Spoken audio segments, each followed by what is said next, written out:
우리 모두에게 가장 익숙하고 어쩌면 가장 절대적인 관계인 가족에 대한 이야기로 한번 시작해 볼까요? 네, 좋습니다. 가족하면 보통 혈연, 그러니까 피를 나는 관계를 떠올리잖아요. 내 정체성의 시작점이자 흔들리지 않는 뿌리 같은 거죠. 그런데 만약 그 뿌리 자체가 영원하지 않다고 더 근본적인 뿌리가 따로 있다고 말하는 주장이 있다면 어떨까요? 아마 대부분의 사람들은 강한 거부감을 느끼거나 아니면 최소한 그게 무슨 소리야 하고 되묻게 되겠죠. 그렇죠. 우리가 발 딛고 서 있는 땅 자체를 의심하라는 말처럼 들릴 테니까요. 바로 그 지점입니다. 오늘 저희는 당신이 보내주신 자료들을 가지고 바로 그 근본적인 질문을 좀 깊이 파고들어 보려고 합니다. 네, 이 자료들이 말씀으로 재창조된 영원한 가족이라는 굉장히 도발적인 개념을 제시하고 있거든요. 우리가 아는 가족은 한시적이고 진짜 가족은 따로 있다는 주장인데 이게 과연 어떤 논리로 가능한 이야기인지 한번 끝까지 따라가 보겠습니다. 좋습니다. 먼저 육체적 탄생과 영적 탄생 이 두 가지가 어떻게 다른지부터 시작해서요. 아버지와 아들이라는 익숙한 단어가 어떻게 전혀 다른 의미로 사용되는지, 그리고 최종적으로는 우리의 성별마저 초월한 존재가 된다는 것도 무슨 뜻인지, 그야말로 정체성의 근간을 흔드는 여정이 될 것 같습니다. 네, 단순히 어떤 종교적 교리를 설명하는 걸 넘어서 나는 누구인가? 그리고 우리는 무엇으로 연결되어 있는가에 대한 가장 본질적인 질문을 던지는 시간이 될 겁니다. 준비되셨다면 한번 시작해보죠. 좋습니다. 자료에서 가장 먼저 제시하는 건 우리가 경험하는 탄생과 전혀 다른 원리의 탄생이 있다는 거예요. 네, 땅의 생명은 남성과 여성의 결합, 자료의 표현을 빌리자면 남자의 정자와 여자의 난자가 하나 되어 잉태되죠. 이건 과학적인 사실이고 우리가 아는 땅의 이치입니다. 그렇죠. 아주 명확하고 물리적인 법칙이죠. 그런데 자료는 이와는 완전히 다른 차원의 법칙, 하늘의 이치를 이야기합니다. 하늘의 이치요? 네, 여기서 생명을 잉태시키는 씨는 정자나 난자 같은 물리적인 실체가 아니에요.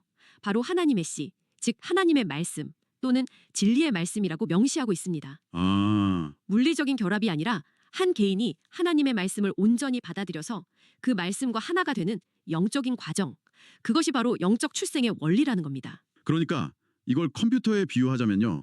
하나는 하드웨어랑 하드웨어가 만나서 새로운 하드웨어를 만드는 방식이고 네, 다른 하나는 텅 빈 하드웨어에 진리라는 운영체제, OS를 설치해서 완전히 새로운 존재로 부팅하는 방식. 이렇게 볼 수도 있겠네요. 오, 아주 탁월한 비유입니다. 완전히 다른 차원의 작동 방식이라는 거죠.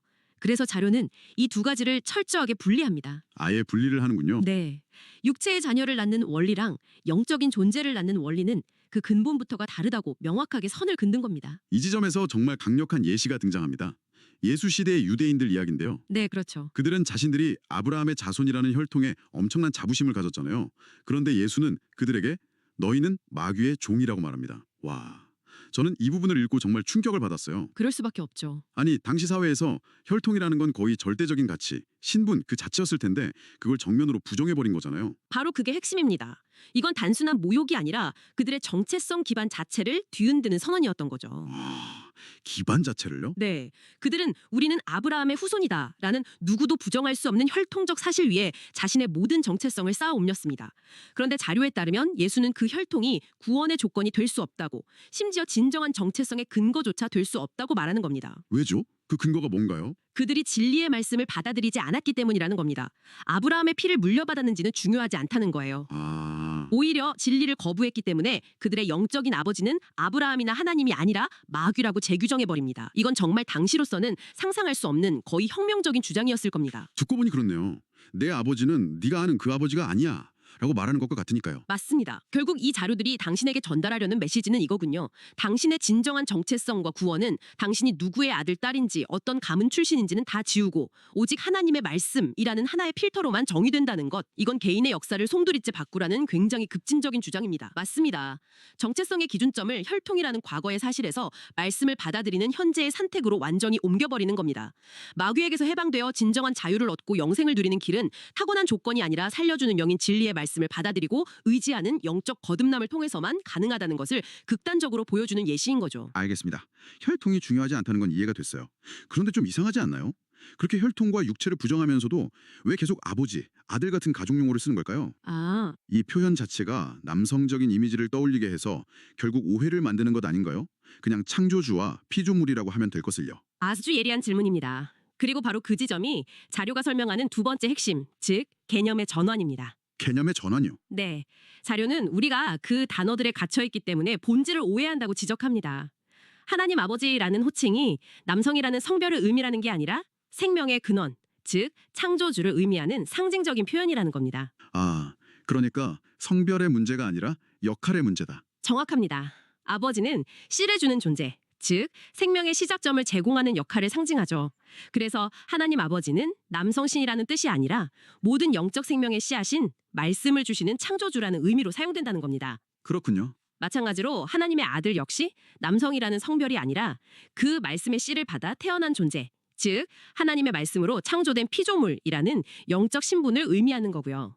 예전에 들었던 비유가 생각나네요. 거대한 배를 만든 조선소를 어머니의 자궁에 비유하거나 어떤 위대한 발명품을 발명가의 자식이라고 부르는 것처럼요. 네, 맞아요. 실제 성별을 말하는 게 아니라 그 기원과 창조의 관계를 나타내는 표현으로 이해하면 되겠군요. 바로 그겁니다. 자료는 유대인들이 혈통에 집착했던 근본적인 이유가 영적인 하나님을 육적인 하나님으로 오해했기 때문이라고 분석합니다. 아, 즉, 아버지라는 단어를 듣고 우리 육신의 아버지처럼 성별을 가진 존재로만 생각했기 때문에 자신들의 육체적 혈통이 중요하다고 착각했다는 거죠. 영적인 관계를 설명하기 위해 빌려온 육체적 언어의 껍데기에 갇혀버린 셈입니다. 와, 이건 정말 우리가 가졌던 고정관념을 완전히 깨는 해석인데요. 그렇죠. 그렇다면 하나님의 아들이 된다는 건 이 땅에서 내가 남자든 여자든 어떤 사회적 신분을 가졌든 전혀 상관없이 오직 말씀을 받아들이느냐 마느냐에 달린 문제가 되는 거네요. 네, 이 개념이 가진 폭발력이 바로 거기에 있습니다. 이 땅에서의 성별, 인종, 가문과 무관하게 누구든 진리의 말씀을 영접하면 하나님의 아들, 즉 말씀으로 재창조된 피조물이 될 수 있다는 완전한 평등의 가능성을 열어주는 겁니다. 아, 완전한 평등. 남성성이냐 여성성이냐가 아니라 하나님의 말씀이라는 씨를 받았느냐가 유일한 기준이 되는 거죠. 정체성이 혈통이나 성별이 아닌 말씀과의 연합을 통해 완전히 새롭게 규정되는 순간입니다. 자, 그럼 이 논리를 끝까지 밀어붙여보죠. 정체성의 근원이 혈통에서 말씀으로 바뀌었다면 우리의 최종적인 모습, 즉 육체는 어떻게 되는 건가요? 네, 이 자료의 정점이라고 할 수 있는 부활에 대한 설명으로 넘어가 봐야 할 것 같습니다.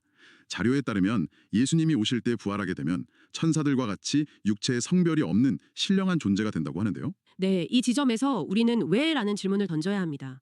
왜 굳이 성별이 없어져야 하는가? 그냥 지금 이 모습 그대로 영원히 살면 안 되는가? 그러게요. 자료는 그 이유를 아주 명확하게 설명합니다. 바로 존재의 목적이 달라지기 때문입니다. 목적이 달라진다. 그게 무슨 뜻이죠? 이 땅에서 남녀의 구분이 필요한 가장 근본적인 이유가 뭔가요? 자손 번식 아닐까요? 바로 그겁니다. 생명의 대를 잇기 위함이죠. 육체적 생명을 유지하기 위한 땅의 이치인 거죠. 하지만 부활 후에는 더 이상 육체적 번식이 필요 없습니다. 아, 모두가 하나님의 말씀으로 직접 창조된 영적인 존재가 되기 때문에 더 이상 자손을 낳을 필요가 없는 거죠. 목적이 사라지니 그 목적을 수행하던 형태, 즉 남녀라는 구분도 사라진다는 거군요. 굉장히 논리적인데요. 그렇죠. 천사처럼 성별의 구분이 사라진다는 건 더 이상 땅의 이치가 적용되지 않는 완전한 하늘의 존재가 되었음을 상징하는 겁니다. 이게 첫 번째 변화, 즉 성별과 생식 기능의 소멸입니다. 잠깐만요. 그런데 성별이 없어진다는 게 단순히 생식 기능이 사라진다는 의미를 넘어서 우리가 가진 정체성의 거의 절반이 사라지는 것처럼 들리는데요. 네, 그렇게 느껴질 수 있죠. 남성성, 여성성이라는 건 수천 년간 인류의 문화와 예술, 관계의 모든 것을 형성해온 핵심적인 요소잖아요. 그게 사라지는 게 과연 긍정적인 변화라고만 볼 수 있을까요? 자료에서는 이런 상실감에 대해서는 어떻게 설명하나요? 굉장히 중요한 지적입니다. 그건 현재 우리의 관점, 즉 육체에 기반한 정체성의 관점에서 볼 때 당연히 상실처럼 느껴지죠. 네, 하지만 자료의 관점은 다릅니다. 그건 상실이 아니라 완성이라는 겁니다. 완성이요. 네, 두 번째 변화인 존재 근원의 변화와 연결되는데요. 말하자면 제조사가 바뀌는 겁니다. 제조사요? 지금까지는 부모님의 유전자라는 공장에서 만들어진 남성 또는 여성이라는 한계를 가진 제품이었다면 부활 후에는 하나님의 말씀이라는 완전히 다른 공장에서 재탄생한 성별의 한계를 넘어선 완전한 존재가 된다는 뜻이죠. Made by parents가 아니라 Made by the world가 되는 겁니다. 한계의 극복. 그러니까 남성이나 여성이라는 불완전한 반쪽짜리 정체성에서 그 둘을 모두 포함하고 초월하는 온전한 하나의 정체성으로 완성된다. 이런 의미로 받아들여야 하는 거군요. 바로 그겁니다. 천사들과 같아진다는 것은 존재의 근원이 혈통에서 말씀으로 완전히 이전되었음을 보여주는 최종적인 증거인 셈이죠. 그리고 이 변화는 필연적으로 마지막 세 번째 변화, 즉 가족관계의 재편으로 이어집니다. 그 부분이 사실 감정적으로는 가장 받아들이기 어려운 부분일 것 같습니다. 그렇다면 지금 나의 부모, 형제, 자녀와의 관계는 어떻게 되는 건가요? 자료는 이 부분에 대해 아주 단호하게 선을 긋습니다. 우리가 지금 맺고 있는 육체의 가족관계는 이 세상을 사는 동안에만 의미가 있는 한시적인 것이라고요. 한시적인 곳. 네, 부활 후에는 더 이상 누구의 남편, 누구의 아내, 누구의 자식이라는 관계가 존재하지 않는다는 겁니다. 솔직히 그건 좀 차갑게 들리네요. 평생을 함께한 부모, 자식 관계가 일시적이라고 단정한다는 게 감정적으로는 저항감이 드는데요. 이 자료들은 그런 인간적인 애착이나 슬픔에 대해서는 언급이 없나요? 직접적인 언급은 없지만 아마 그 저항감이야말로 우리가 얼마나 땅의 이치에 굳게 매여 있는지를 보여주는 증거라고 이 자료들은 반문할 겁니다. 아, 그렇군요. 그리고 한시적인 관계가 사라지는 대신 영원한 가족이라는 새로운 관계가 형성된다고 말합니다. 새로운 관계요? 네, 그 영원한 가족의 구성은 이렇습니다.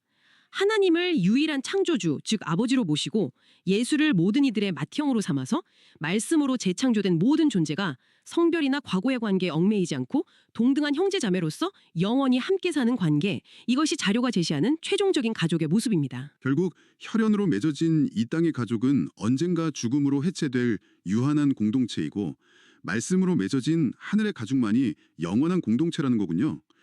논리적으로는 이해가 되지만 참 많은 생각을 하게 만드는 결론입니다. 네, 육체의 한계를 벗어나 하늘의 이치에 속한 신령한 몸을 입는다는 것.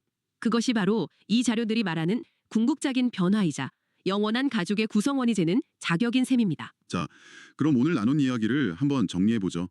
당신이 보내주신 자료들은 우리가 당연하게 여기는 혈통 중심의 가족 개념을 완전히 해체하고 진리의 말씀으로 거듭나는 새로운 영적 가족 관계를 제시했습니다. 네, 맞습니다. 이 관계의 출발점은 육체적 씨앗이 아닌 말씀이라는 영적 씨앗이고 그 구성원은 남녀의 구분이 없는 신령한 존재가 되며 결국 하나님을 창조주로 예수를 맏형으로 하는 영원한 공동체를 이룬다는 것이 핵심이었습니다. 이 모든 내용을 관통하는 하나의 키워드를 꼽으라면 저는 토대의 전환이라고 말하고 싶습니다. 토대의 전환이요? 네, 정체성의 토대를 육체적인 것에서 영적인 것으로, 관계의 토대를 한시적인 것에서 영원한 것으로, 그리고 가치의 토대를 혈통에서 믿음으로 완전히 옮겨가라는 요구죠. 이 자료들의 주장은 명확합니다. 당신의 진짜 정체성은 누구의 자손으로 태어났는지가 아니라 지금 당신이 하나님의 말씀과 어떤 관계를 맺고 있느냐에 따라 결정된다는 겁니다. 내가 누구인지, 내가 어디에 속해 있는지를 규정하는 기준 자체를 바꾸라는 메시지네요. 물리적이고 눈에 보이는 혈연 관계에서 비물리적이고 영적인 말씀과의 관계로 그 삶의 중심축을 이동시키라는 강력한 요구로 들립니다. 그렇습니다. 그리고 그 요구는 단지 관념의 변화에 그치는 것이 아니라 최종적으로는 우리의 몸과 관계까지 완전히 새로운 형태로 변화시키는 실질적인 변화를 전제하고 있죠. 네, 오늘 분석은 여기까지입니다. 이 자료들은 땅의 관계는 한시적이고 영적인 관계만이 영원하다고 아주 명확하게 선을 긋고 있습니다. 네. 여기서 우리는 이런 질문을 스스로에게 던져볼 수 있을 것 같습니다. 만약 한 사람의 정체성과 가족이라는 개념이 말씀이나 진리와 같은 비물리적인 것에 의해 이토록 근본적으로 제정이 될 수 있다면 지금 내가 내 정체성의 전부라고 생각하며 붙들고 있는 것들, 예를 들면 나의 직업, 나의 국적, 내가 이룬 사회적 성취 같은 것들은 과연 얼마나 영원한 토대 위에 서 있는 걸까요? 어쩌면 그것들 역시 언젠가는 사라질 한시적인 이름표는 아닐까요? 생각해 볼 만한 질문입니다.